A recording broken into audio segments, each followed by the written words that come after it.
Giving shape to the shapeless is a phrase that came to mind in conversation recently and caused me to consider its meaning, particularly in relation to my work. I began to consider the shape of psychotherapy and how, for many who enter the process, find that it can seem shapeless. The person coming to a psychotherapist for the first time enters an unknown space, meets a stranger, brings some issues or troubles they might want resolved into a process with little guidance. Psychodynamic psychotherapists tend not to give guidance to the client, believing that leaving them to figure out the process for themselves is a helpful therapeutic tool, evoking old projections, defenses, transferences, and so on.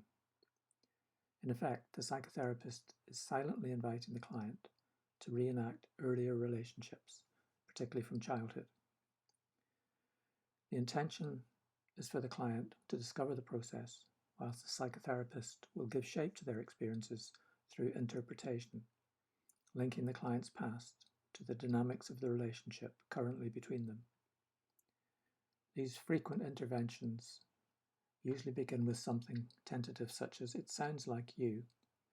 Then the therapist will go on to say what they're hearing. Or, "Do you remember when you talked about your father? Well," the therapist may go on to make a link with the person's past life and the current relationship with the psychotherapist. Cognitive behavioral therapists offer to shape a person's experiences in terms of thoughts and beliefs, how they impact behavior, usually ignoring the part childhood, family, and emotions have to play.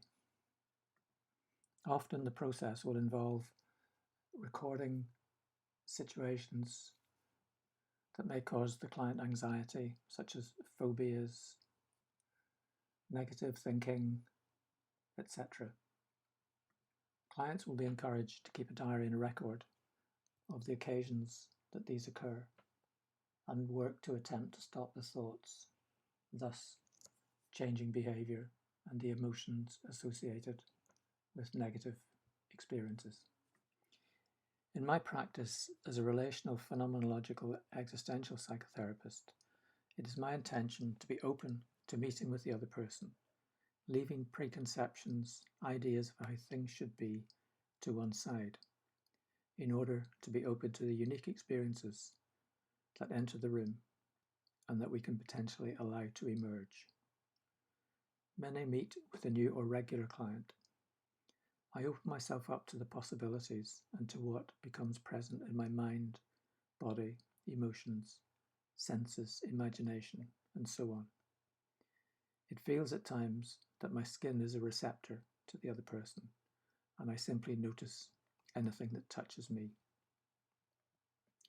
It helps that I am a Reiki practitioner, where I am used to connecting with energy fields, and am open to that flow between myself and the client. And as with Reiki, I feel at times I am guided to the areas of healing. Within these processes, I often lose my sense of shape, of myself, temporarily giving up my ego, which can feel like a momentary merging between myself and the other person, that at times can offer deep and meaningful insights. It is not to say that I don't have a theoretical framework. Of course, I have a theoretical framework, but the theoretical framework comes after allowing myself to be open to experiences and can lead to further understanding. So when these experiences evoke thoughts, images, feelings, senses, I try to find words that might express those experiences to the client, tentatively offering them, but not always recognizing them as significant. When I am able to find the words to describe these experiences, on occasions the client can find a resonance, a significance that they had not known. It can begin to give a new shape to clients' experiences, or to confirm an existing one. For example, partway through a video session, I began to notice the need to take deep breaths, almost as if my lungs acted automatically, I wondered if I was tired. At the same time, the client's shallow breathing caught my eye, just out of the corner of my eye. And just as I was about to move on, I stopped and invited them to notice their breathing, stating that I felt the need to take deep breaths.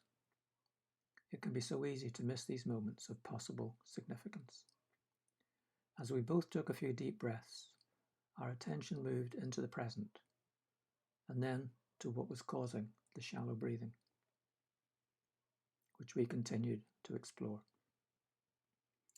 This is an example of my body reacting to something from the other person and then noticing an incongruence, putting it into words, and then discovering together what it means. It feels at times that we are similar to tuning forks, resonating at the same pitch, and at others out of key. When I think of the process, it reminds me of how children learn to understand and process and shape the world. Parents will often respond to a child's gestures or change of mood or emotional expression in ways that help the child to understand their experience and experiences.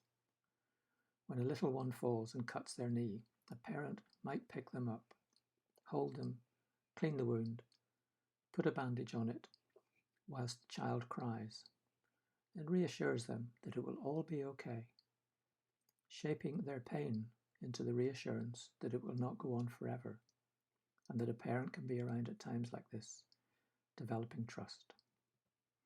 I do not intend to suggest here that a psychotherapist is like a parent and a client is like a child. I'm suggesting that the process is similar, that when someone does not understand an experience, it can be helpful to be in a relationship with another who can begin to find a way of helping to shape that experience.